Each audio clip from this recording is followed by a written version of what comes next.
Good night. Next news. FedEx employee fired for attending Alcoholics Anonymous meeting claims anti-white discrimination. The Independent. Exclusive. Margaret Fiander believes her supervisor was bigoted against her because she is Caucasian, telling The Independent she remains unemployed. Below are your comments. As a retired Federal Express employee and an alcoholic, 31 years sober, this is not the foundation Federal Express was built on. People first was our motto. FedEx helped me with my sobriety. I had employees who I helped and fellow employees stood behind them. No favoritism. We worked as a team and offered encouragement and a pat on the back. Her lawyer dropping her is not a good sign. There's likely more to this story than she's putting forth, and the lawyer bailed when she figured it out. I was a manager at a large corporation. I got to see the resumes of people that would work for me. Very rare, usually handled through HR.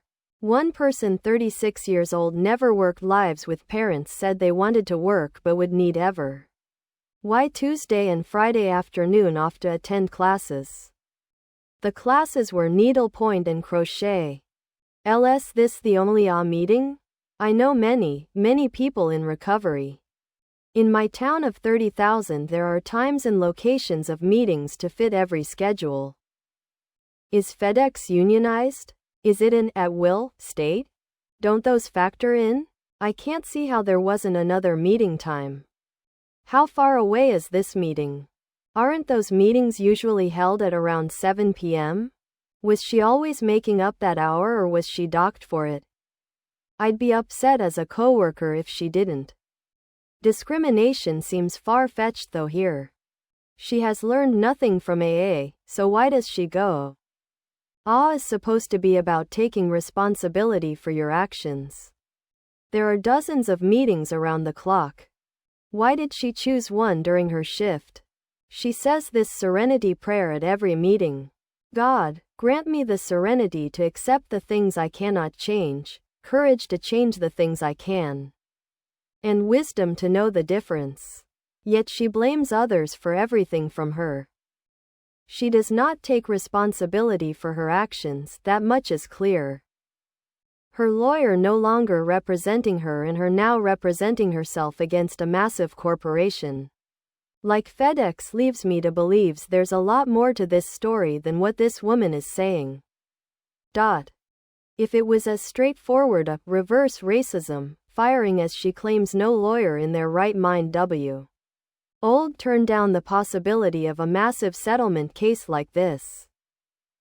There's a reason every highway in America is lined with billboards for personal injury, workers' comp, and employment attorneys. She had lawyer but is now representing herself. Which means, more than likely, the lawyer realized she doesn't have a case, let he know that, and shish. He didn't like that answer. Let me make sure I have this correct. She's claiming discrimination because she chose to leave work to go to meetings that are also held times when she isn't working, and that alcoholism is a disability that others have had exceptions defer but not her. Yeah, sure. There wasn't another meeting available on a different day or time slot. It's a bummer that this person felt the need to put 12-step recovery meetings into the thick of it. If she had agreement to leave early for whatever reason, that is the point. Besides staying sober and helping others being the primary purpose, 12-step recovery is also about personal accountability and not putting the fellowship into the middle of controversy. Besides, it seems as there is more to the story as what she claims about reasonable accommodation was met for years, so this feels more like a performance issue in general. I drove a friend to meetings after he lost his license and sat through a few of them. It was very interesting. It seemed like a kind of group therapy guided by the chair who runs the meeting. I think of it almost as psychological folk medicine. I can't speak to this woman's boss's racism, but I do know that there are lots of meetings in lots of places, and I'm sure she could have gone to a not. Her one later. I would have to say most working people cannot attend meetings at 4 p.m., medical appointments except. Ed. Not a lawyer, but still, I know this, there's a thing called discovery, it's requests for evidence via which the case will be argued. If this was a 2-year-long running thing, with approval, any competent lawyer would request time clock K records as discovery to substantiate her claim. FedEx refusing to provide those would be bad for them. The lawyer dropping her suggests to me he either saw the time clock records that were entered into evidence and showed she was lying, or the lawyer felt they couldn't trust her enough to count on THM substantiating her claim. Understand her concern, but the greater number of meetings are held at 7 or 8 p.m. Wasn't this an option? I've never heard of only having meetings weekday afternoons. How does anyone attend and hold a job? As a recovering alcoholic clean and sober since 1986, I can say that my recovery is my responsibility. Not my employer, not my spouse, not my family. For me it was a question of life or death. We were willing to go to any lengths to achieve sobriety. From the book Alcoholics Anonymous, on which the program is based. 00. It is common to impose a progressive system of discipline for attendance violations, oral warning, written warning, etc. If that was the policy and not done for her, she wins. If she was warned per the policy, she probably loses, unless discrimination is established. Here's WH. A company having a union actually helps the employer by providing a level of protection per the collective bargaining agreement. RLSJDUW. She set herself up to climb a steep hill by claiming discrimination. For 2 years she was allowed to this when something suddenly changed. It wasn't gradual, nor a build-up of complaints where she can point and say that she was routinely read it differently, if it really wasn't her fault. This whole article is just based on her complaint. I would guess that some supervisor got in trouble and they weren't about to. Alcohol use disorder is only considered a disability under the ADA when someone can no longer do MAJ or life activities because of long-term, heavy alcohol use, quoted directly from Healthline. If she held down the same full-time job for over 20 years, it wouldn't apply to her. There is no such thing as reverse discrimination. Discrimination is discrimination. The false belief that Caucasians cannot be discriminated against is foolishness. It is possible to discriminate against anyone for a number of reasons. Her lawsuit for discrimination seems to center more around Ada than being Caucasian.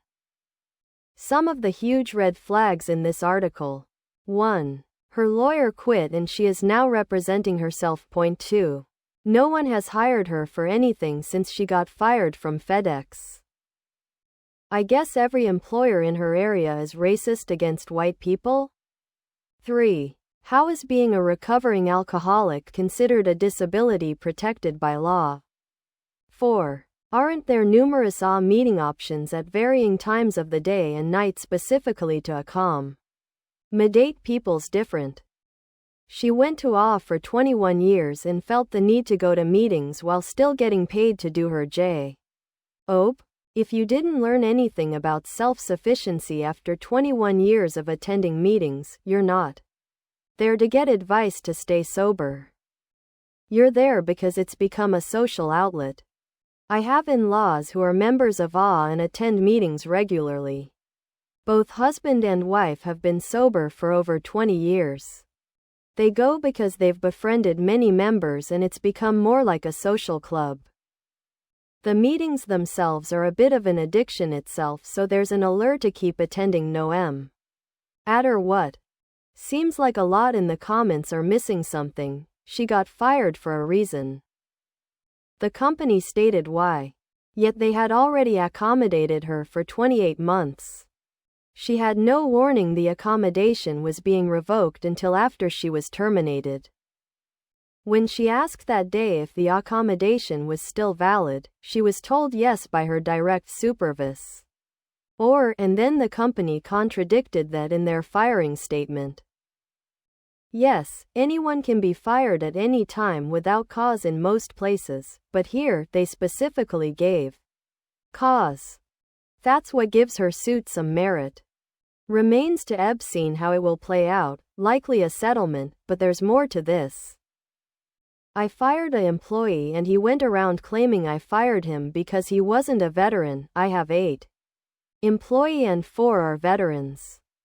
What he leaves out is that I fired him after I had him arrested for stealing and pawning a $700 air compressor. We are hearing one side of the story because many states including my own prohibits employers from divulging the reason for termination of employment. When people asked about why I fired, the only thing legally I could say is that he's not eligible to be rehired, and then I would say look up his police record. There is no such thing as reverse racism. There is simply racism. If the color of one's skin is the sole basis for any action for or against an individual or group, T is racism. There was only one meeting available throughout the day? Was she paid for the time when she left early? Something sounds off. How were her workplace evaluations? We'll have to see if they warned her not to leave early and so on. Or what was termination based on? So far the data support her for wrongful termination, and in terms of bias, that is unclear. In many wrongful termination cases, people usually need to claim some bias, not just that this was wrong, unfair. But our laws are set up around race and gender. Please subscribe to my channel. And if you like it, please thumbs up.